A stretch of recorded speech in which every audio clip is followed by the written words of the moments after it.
Alright, so today we're going to be looking at the Tombfinger Riven that I rolled. Actually, I've been rolling it for quite a while now, and I was trying to get a god roll for a while, and I think I finally have something. I think this is as close to a god roll that I could possibly get. So let me just show you what I'm talking about right here. So the Riven is pretty crazy. So what we have here is crit chance, crit damage, toxin. And I do have negative, I think, damage to Grenier, which is kind of bad. But other than that, this thing is pretty good. I mean, we got Tombfinger Acri-Critatox, I think, or Critatox or something like that. And we have, of course, we have Amalgam Barrel Diffusion. You can change that. You can put a Barrel Diffusion. We got Prime Pistol Gambit, Prime Target Cracker, and Prime Heated Charge to get that extra bit of damage. And we have Convolution. We have Tombfinger Riven, which adds crit chance, 91% crit chance, 55% crit damage, and then I think 56% toxin. Now the reason I actually wanted toxin on this because I wanted to get like corrosive on this thing rather than radiation, so that's why I have that. And also you can get a little bit more damage if you actually have Pack Seeker on there. So yeah, the Riven seems pretty well. So what we're gonna do is test it out in the simulacrum and in Steel Path and see how it actually does. Alright, so now we are in the simulacrum and we're gonna be testing it against, of course, level 135 corrupted heavy gunners. Now the negative damage to Grenier is like 20% or something, or 22% or something, and that does kind of hurt a little bit, I'm not gonna lie, because like the damage you could do with, let's say, like a negative, I don't know, like magazine capacity or something like that would have been definitely better. But I was like, I've been rolling this Riven for a while and I've only gotten like maybe 4 good rolls before this, and I've rolled this like I think 99 times, so that's like a lot of fucking rolls, and I was just kind of done with the roll.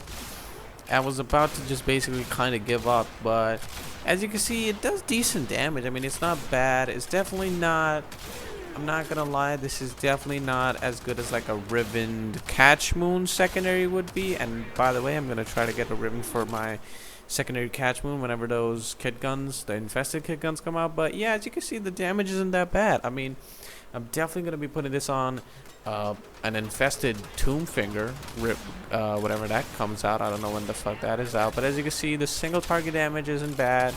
Now this is also, by the way, without any of like different types of buffs you can get, like a Kavat buff, or even I would say like something like, like a Vigilant Armament. I don't think Vigilant Armament is, I meant to say like something like a shock buff that I have on my Naru. So yeah, as you can see, it does pretty decent damage. So let's actually take this to the Steel Path and see it actually how it does.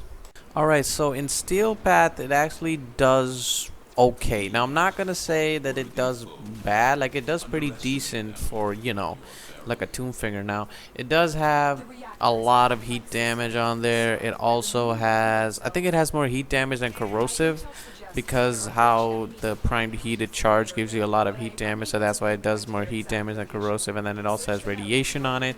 So I'm definitely Tombfinger's not like one of the best when it comes to just outright damage, and like Catch Moon is just it's gonna be a little bit better, not a lot better.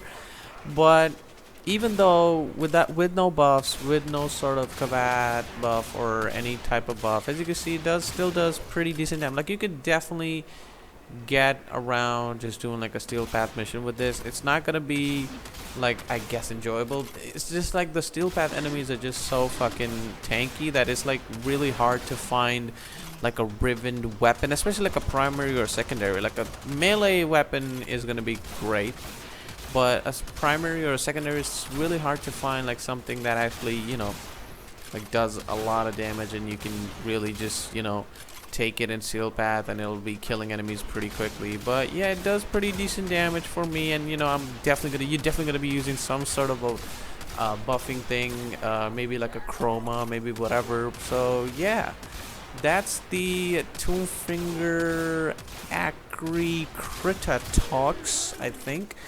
Yeah, that's the Riven. I've been actually rolling this at least a month now. It's coming up to, I think, 2 months that I've had this Riven. I've been trying to roll this, and this is like the best I could do. I could try to get this rolling again and try to get it, like, I don't know, maybe get rid of that minus damage to Grenier, because that does hurt it a little bit against Greniers, but I don't know. Maybe I'll try it too. Maybe I won't. I don't really know. We're gonna figure it out.